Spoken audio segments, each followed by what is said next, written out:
अनुभूति प्रवाहित होती है। इसमें लिखते हैं, जैसा इसमें लग रहे हैं वैसे मुद्रा बनाए। बाएं हाथ पर दाया रखना हस्त योग में कहलाता, रग रग में ऊर्जा का है वह, अद्भुत संग्रह करवाता, अद्भुत संग्रह करवाता। तो देखिए कि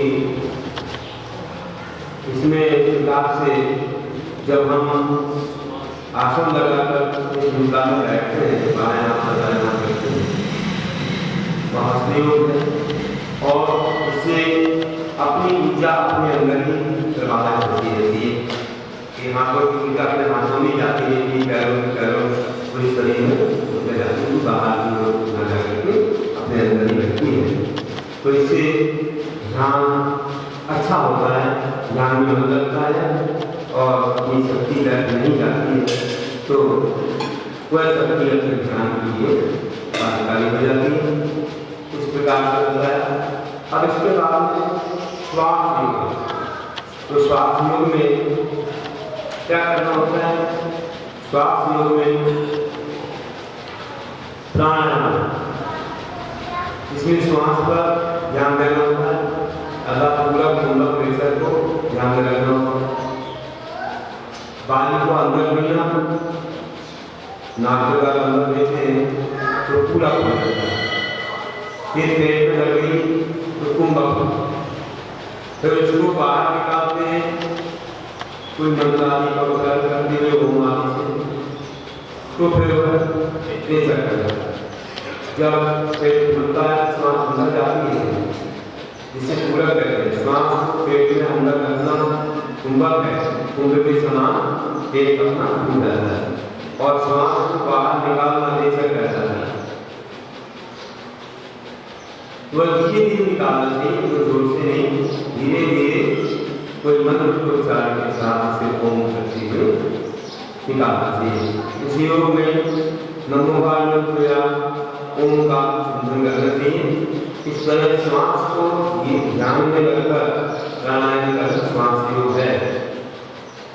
जैसे श्वास जब अंदर जाती है तब नमो ओंकार, अंदर जा रही है तो नमो ओंकार, बाहर आए तो नमो ओंकार, अंदर जा रही है तो नमो आर्यण, बाहर आ रही है तो नमो ओंकार, अंदर जा रही है नमो वे, बाहर सावधान।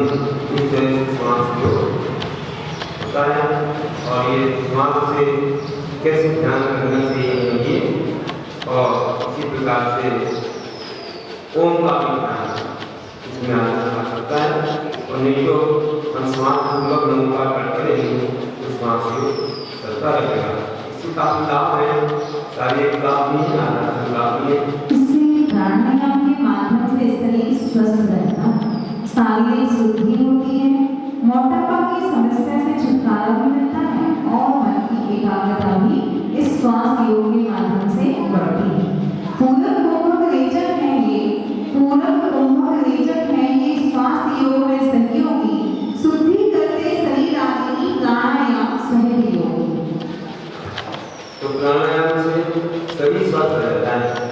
इस प्रकार से जो अपने अंदर विकास हो जाता है, बन जाता है, वो इससे सब कुछ निकल जाता है और शरीर की शुद्धि हो जाती है। और जो मोटापा बढ़ता है शरीर में कुछ रुकने से मोटापा होता है वो भी दूर हो जाता है और मन की एकाग्रता बढ़ती है, जो बड़ा लाभ है। इसके बाद ओंकार योग आता है। ओंकार योग जो है वह ओम में पंचध्वनि की तरह, ओम योग में ओंकार ध्वनि के साथ श्वास को बाहर निकालना है। सर श्वास को थोड़ा अंदर देना, फिर थोड़ा अंदर करके ओम की ध्वनि बाहर निकालना। ओम की हमारी प्रभु की वाणी होती है, यह जो हमें हमेशा करना चाहिए क्योंकि इससे अपने जीवन को बहुत सारे लाभ हैं। इस ओंकार योग के माध्यम से अतीब आनंद की अनुभूति होती है, वातावरण भी शुद्ध हो जाता है। उस ओंकार वाणी से वातावरण भी शुद्ध हो जाता है, रोम पुलकित होकर उत्साह को पैदा करता है और दृढ़ ध्यान का प्रारंभिक मंगल भी हो जाता है। ओंकार की ध्वनि ध्यान में, ओंकार की रोम रोम पुलकित हो जाए, मंगलमय निज हो योगी, मंगलमय निज हो योगी। तो देखिए कि ओंकार ध्वनि जो है वह जब होती है तो रोम रोम हमारा पुलकित होता है। भगवान की वाणी से ओंकार ध्वनि से मिलती है। सब प्रकार के मंगलाचरण भी ओम से होते हैं। पंच परमेश्वर में समाये उसका वर्णन हम बताएंगे। तो वातावरण भी शुद्ध होता है जब ओम का उच्चारण होता है। जैसे किसी जल में कंकड़ पड़े, इसकी लहरों से उसका कचरा दूर चला जाता है। वैसे ही हम ओंकार के माध्यम से अंदर कलम को दूर कर सकते हैं और हमें उससे आनंद के कैसे होकर के उत्साह करना होता है। तो धर्म ध्यान का मंगलाचरण की चीजें है इस तरह बताया। अब मंत्रोच्चारण मंत्र का उच्चारण कैसे करना है? जैसे सब मंत्रों का राजा ओंकार है। तो हमारे यहाँ धर्म में सबसे बड़ा मंत्र, सभी मंत्रों का राजा किससे का ओंकार है? उसे आर्या संघ में जैसे समय सारादि की गाथा इसमें पढ़ा जाता है। तो हम लोग ऐसे योग को करते समय मंत्र जब उच्चारण करेंगे तो बहुत ही श्रेष्ठ ढंग से करना चाहिए। नमो लिंगाणं नमो श्रीकाणं नमो मायेयाणं नमो अच्चारणं नमो सर्वसां। ऐसे आगे करना तो बड़ी एकाग्रता से हम बड़े ध्यान करें। इससे क्या लाभ होते हैं? ये मंत्रोच्चारण योग से कर्मों की निर्जला होती है। इससे विशेष पुण्य का अर्जन होता है और इसको करने से बड़े ही उत्तम सुख की अनुभूति होती है। मन की एकाग्रता भी मंत्रोच्चारण योग के माध्यम से बढ़ती है। इस तरह ध्यानजन अनेक विक्रामी मंत्रों का जाप करके अपने मन को निर्मल और पवित्र बनाते हैं। लिखा है णमोकार के उच्चारण से मंत्रोच्चारण योग कहा, कर्म निर्जला पुण्यार्जन अनुभूति होती सुधा, अनुभूति होती सुधा। देखिए जब हम ऐसा मंत्र पढ़ेंगे आप लोग बोलते ऐसे ही हमारे यहाँ का है मुलाकात में कि परमेश्वर नमोकार आगे जो करें तो शब्द जो हम बाबा के जो अनंत भगवान का चरण सभी का नमोकार मंत्र बड़ी श्रद्धा से पढ़ता है और वह नमोकार पढ़ते समय तन्मयी आत्मा थोड़ी ही काल में सब की पा लेता है। ऐसा वहाँ बताया है। और हम लोग वहाँ भी जो बोलते हैं कि मंत्रोच्चारण में जो हम भावपूर्वक मंत्रोच्चारण करते हैं उसमें हमें भगवान का ध्यान भी आता है कि ऐसे अगर ऐसे सिद्धाचार्य का साधु की भूमिका है ऐसे जीवन में।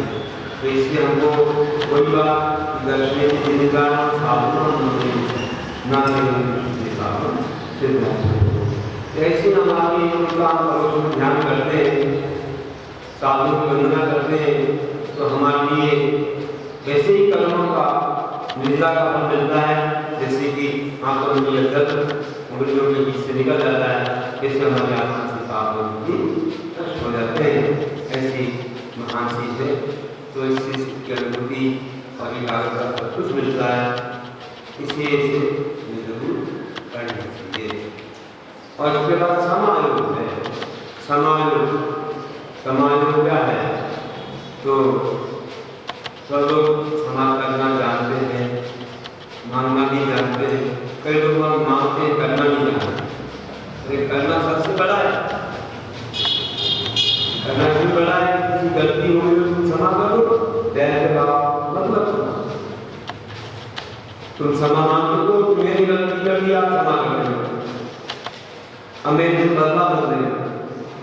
लेकिन तुम बदले में काम करते हो, उसी में क्षमा नहीं करते हो, कार्ड भी पहुँचाते हो तो रिश्तेदारों को पहुँचाते हो, ऐसा मानो क्षमा मानी, अरे उनको पहुँचा जिससे तुम्हारा कुछ हो गया है, अनुभव में खटपट हो गई है, व्याघाती हो गया है, तो उनको पहले नंबर हम क्षमा क्या करते थे, क्षमा कर देना चाहिए कि हम उससे कोई गलता नहीं, क्षमा मांगो कि हमको भी क्षमा कर दो। अब तुमने तो मेरे क्षमा करना शुरू कर दी, लेकिन तुमने नहीं की, तुमने देखा होगा तो पहले क्षमा करना चाहिए। इस प्रकार से संपूर्ण क्रिया करने के कारण और अंत में हम सभी जीवों की क्षमा पालन करनी, हम के जीवन कभी जीवन